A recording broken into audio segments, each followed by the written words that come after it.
ก็ต้องไปแสวงหา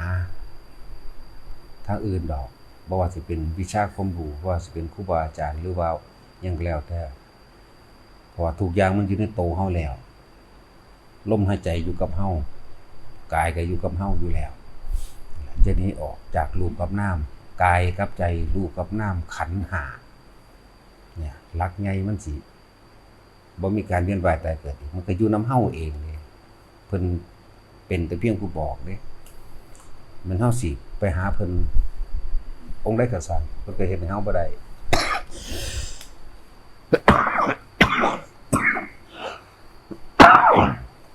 เฮาเฮ็ดเอาเองเบิดเพิ่นก็เป็นแต่เพียงผู้แนะซื่อๆเด้อ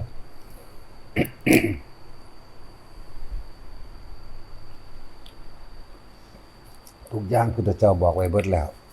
สติปัฏฐาน4กายเวทนาจิตธรรมธรรมจิต เวทนากายจิตกายเวทนาเวทนาแหละมันก็อยู่ในกันเป็นอันเดียวกันจังว่าถ้าเฮาตั้งใจดีๆอยู่เฉพาะตนสติแปลว่านึกหรือระลึก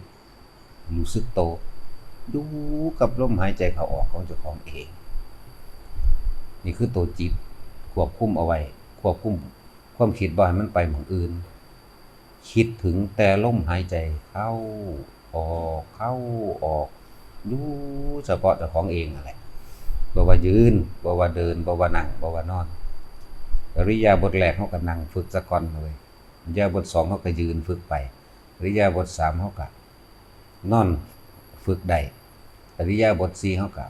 เดินยืนเดินนอนนั่งยืนเดินนั่งนอนได้ทั้งนั้นบัดจับจุดที่ลมหายใจเข้าออกเข้าออกนี่เอิ้นว่าลมหายใจนี่ก็คือกายในกายอันหนึ่งอยู่แล้ว ซึ่งในกายในส่วนนี้ต้องเป็นความรู้สึกเย็นเข้าออกเท่านั้นเองเย็นอยู่ในโพรงจมูกนะจึงเรียกว่าสติกำกับจิตสติกำกับก็ว่าไปกำกับไว้ใส่กำกับไว้ในฐานใดฐานลมเข้าลมออกลมเข้าลมออกตัวนี้สิเป็นตัวกำกับเพื่อบ่ให้ความคิดเฮาแล่นไปคิดไปถึงไป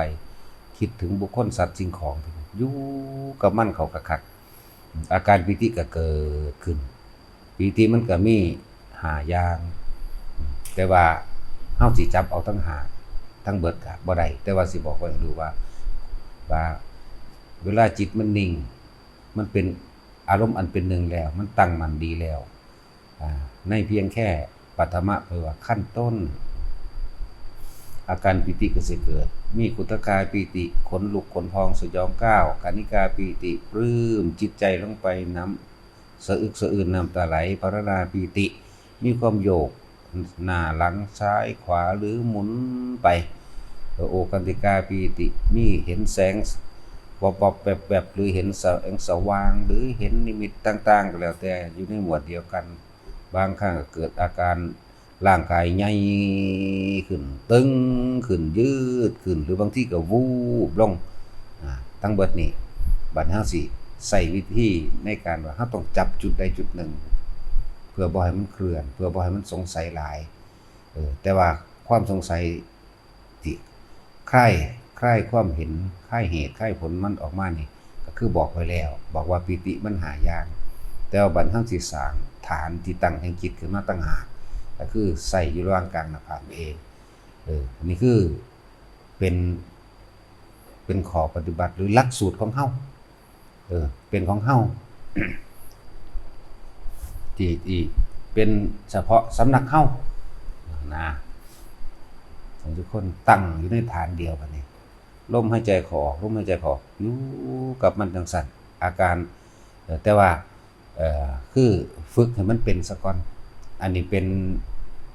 วิธีที่สำนักเฮาใส่กันลืมตาทำเนี่ยเหลือบตาลงไปจมูกจนทำให้จุดอุณาโลมเกิดขึ้นได้แล้วจะหลับตาก็ช่างลืมตาก็ช่างให้จับอยู่จุดเดียวความรู้สึกเดียวในกายลมกับอุณาโลมเท่านั้นอยู่กับมันอยู่แค่นี้เอิ้นว่ากายแล้วเอิ้นว่าเวทนาแล้วบัดนี้จิตก็คือ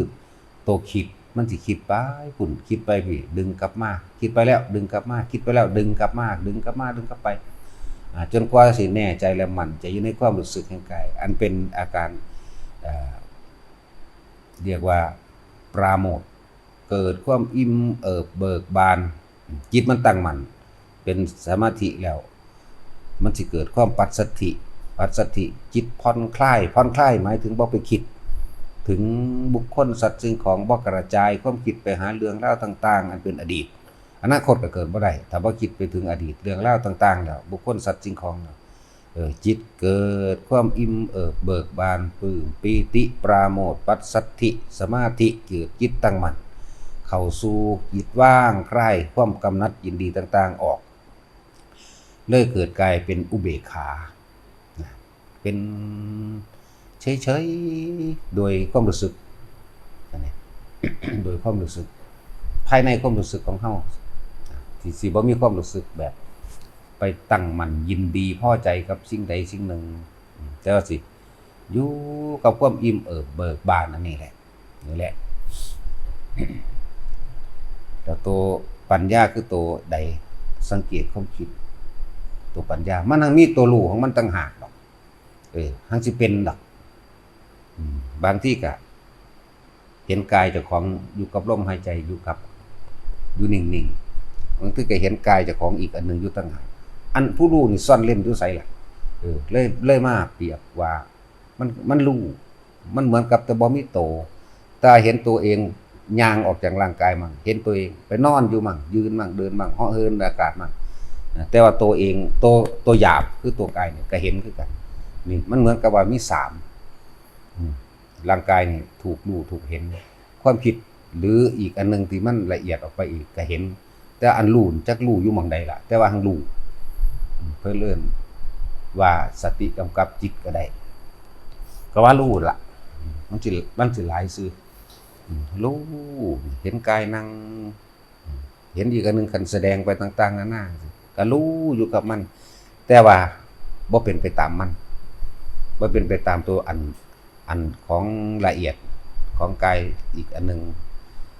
ไปแสดงวางได้ก็สร้างก็รู้ก็เห็นไปกับมันนั่นเองก็นี่อีกแบบนึงแต่อย่าลืมว่าความรู้สึกตัวนี่มันสิมีอยู่รู้สึกตัวระหว่างลมกับอุณาโลมเฮานี่แหละ มันสิมีบางๆมันบ่เข้มข้นตอนเหมือนกับเฮาฝึกเฮาจดจ่อเด้ตอนที่เฮาฝึกเฮาจดจ่อนี่มันสิมีเข้มๆตึงอยู่จังซี่มันสิตึงอยู่แต่ว่ามันเป็นจังซี่มันสิคลายออกแต่หังมีความรู้สึกตัวน้อยๆนั่นแหละเป็นบางๆสิว่ามีก็บ่แม่นสิว่าบ่มีก็บ่แม่นเด้อันรู้มันรู้อยู่หั่นแหละมันทั้งรู้สิว่าหยังรู้นั่นแหละเหมือนกับว่าตัวรู้อยู่นี่ตัวแสดงก็แสดงไปตัวกายก็กายไปนี่มั้ยนั่นแหละเฮ็ดไปอยู่กับมันนั่นแหละเดี๋ยวก็เห็นความคิดดึงกลับมาความคิดไปอีกแล้วดึงกลับมาความคิดไปอีกแล้วดึงกลับมาอยู่จังซั่นเฮ็ดไปเฮ็ดมาเฮาสิเห็นดอกจิตเป็นผู้คิดผู้นึกผู้ปรุงผู้แต่งแสวงหาแต่เฮาบ่เป็นไปนำมันความคิดนั่นเลยกูเห็นมึงแล้วความคิดนั่นเลยมันก็เป็นแค่เป็นสังขารอันนึงเป็นสังขารขันธ์อันนึงเป็นเครื่องประกอบปรุงแต่งอันนึงของจิตตั้งหากแต่ว่าเฮาบ่เป็นไปนำมันแต่เฮาบ่เป็นไปนำมันบ่เจตนานำมันบ่จอนำมันบ่อินไปนำมันอารมณ์เกิดบ่ได้พบดับนี่แหละว่าเฮาใช้วิธีนี้ถ้าสิเว้าเรื่องหลักสูตรโดยเรียนเรียกว่าละโอรัมภาคิยสังโยชน์5เลยทีเดียวเด้ถ้าผู้ใดเฮ็ดได้จังซี่นะดีบ่ดีตายในลมหายใจนั่นอรหันต์ไปเลยถ้าบ่ได้กับอนาคามีไปเลยเด้จังว่าฝึกตั้งเอาแต่เฉพาะเจ้าของผู้เดียวนั่นแหละตัวเองน่ะสิรู้ในตัวเองดอกแต่ความสงสัยต่างๆที่ว่าอันนั้นคือหยังนี่คือหยังเพิ่นทั้งเทศอยู่เรื่อยๆดอกแล้วเขาก็จังจับมาใส่อาการตัวเองเป็นนั่นคือประสบการณ์หรืออาการหรือความรู้สึกที่ของเป็นเองนั่นแหละคือความรู้ของเจ้าของเองส่วนความเห็นต่างๆสิไปยืนยันผิดหรือถูกถ้าฟังไปเรื่อยๆมันก็สิคลายความสงสัยเองดอกคลายออกเองนั่นแหละเห็นอยู่แค่นี้ บ่ต้องไปหาหลักสูตรใหม่อีกอานาปานสติหรือสติปัฏฐาน4เนี่ยเดียวกันนี่แหละอยู่กับมันแบบนี้ผู้ใดตายในลมหายใจใดบางที่ได้อรหันต์ในขณะใจขาดนั่นแหละบางคนบ่ได้ก็เกิดการเป็นอนาคามีไปเลยเด้นี่มันบ่แม่นธรรมดาเด้ผลมันสูงขนาดนี้เด้นั่นแหละจังว่าเป็นหยังคือเน้นแต่เอาอันเดียวแต่เฮาบ่เอาหลายอันเอาอันเดียวเฮ็ดเล่นกับมันอยู่หั่นมันยังฮู้ดอกฮู้ในเจ้าของแล้วมันไปฮู้ผู้อื่นดอกตั้งใจอยู่เฉพาะเจ้าของซั่นยืนเหลือนั่งเฮ็ดเป็นแล้วนั่งท่าใดก็ได้บ่ได้จำกัดท่ายืนเฮ็ดไปแล้วนอนเฮ็ดไปแล้วบัดนี้หัดย่างเฮ็ดไปก็ได้เฮ็ดเดียวใดล่ะเฮ็ดลมกับเฮ็ดอุณาโลมตอนนี้นึงเด้เดินจงกรมจังซี่ก็เดินเฝ้าสังเกตลมหายใจเจ้าของเองกับอุณาโลมเท่านั้นแหละบางครั้งลมหายใจมันก็หายไปบ่ต้องถอยหลังขึ้นมามันสิอยู่ในความอยู่เฉพาะอุณาโลมนิ่มๆนวลๆนึบๆตึงๆหน้าผากก็ว่าไปบางคนก็นูบหน้าบนหัวบางคนก็เหมือนร่างกายคือใยแมงมุมเต็มโตก็มีแต่ว่าเดินไปเถอะนั่นคืออาการปิติเป็นเครื่องยืนยันว่าเป็นผู้บ่ห่างจากฌานอยู่ในฌานเหมือนเดิมทรงฌานเจริญฌานอยู่ในเหมือนเดิมบางที่ความรู้สึกหน้าผากขึ้นหัวมั่งลงกลางอกมั่งหรือสาบซ่านไปทั่วสะพางร่างกายมั่งสิไปเกิดเห็นยังชวัดเฉวียงไปหรือว่าเหมือนกับเดินลุกลงไปในดินก็สร้างความรู้สึกโตมีอยู่มันบ่เดินมันบ่นั่นดอกผู้ใดเป็นผู้นั้นสิฮู้บางที่เดินขึ้นไปกลางอากาศผู้ใดเป็นผู้นั้นฮู้แต่มันจังสิบอกถูกดอกกับถ้าบอกไปแล้วมันขาดคะเนเอาผู้ใดเป็นผู้นั้นสิเข้าใจดอกอ๋อนี่เด้ที่หลวงพ่อว่าแต่ของกำลังเป็นอยู่มันเลยบ่หวั่นไหวนั่นแหละเอาแต่แบบเดียวบ่ต้องไปสนใจอย่างอื่นผู้ใดเฮ็ดได้ไปเรื่อยๆจนเกิดความเคยชินแล้วเวลาเกิดอุบัติเหตุอุบัติภัยหรืออย่างที่ฉุกเฉินปุ๊บมันหันเข้ามาลมหายใจเฮาเอง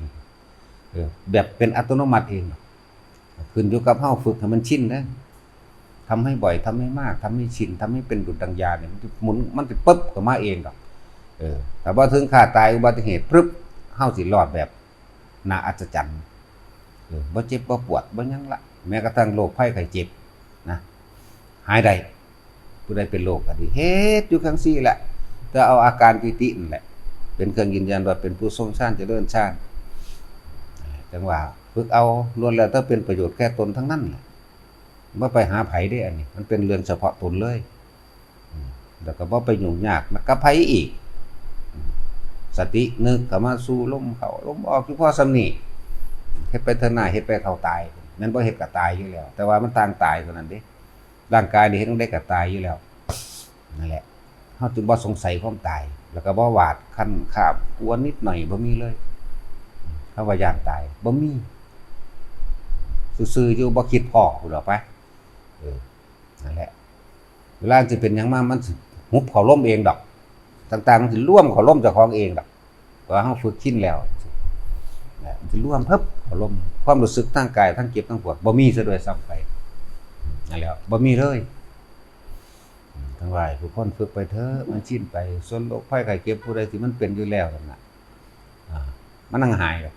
ไปเถอะอานิสงส์เยอะแยะเกี่ยวกับลมหายใจนี่เอาวิธีเดียวหลักสูตรเดียวจะไปเฮ็ดหลายอันต้องไปแสวงหาหม่องใดก็สร้างแม่นเฮาแสวงหาไปหาผู้นั้นองค์นั้นองค์นี้ก็ล้วนแล้วตั้งแต่มันอยู่ในเฮาเหมือนเดิมนั่นแหละมันบ่ได้อยู่นำเพิ่นก็เป็นเพียงผู้บอกเพิ่นเฮ็ดในเฮาบ่ได้พระพุทธเจ้าก็เป็นผู้บอกแล้วเพราะว่าถ้าครูบาอาจารย์อื่นๆนั่นแหละก็ไปตั้งหวังกับไผอย่าไปน้อยใจดีใจกับไผอยู่ในตัวเองเด้อทั้งเบิดนี่ละอารมณ์ตัวเดียวนั่นแหละเฮาเฮ็ดไปเฮ็ดมาแล้วบัดสิ่งสิมาเปรียบมาเทียบตนเองคืออารมณ์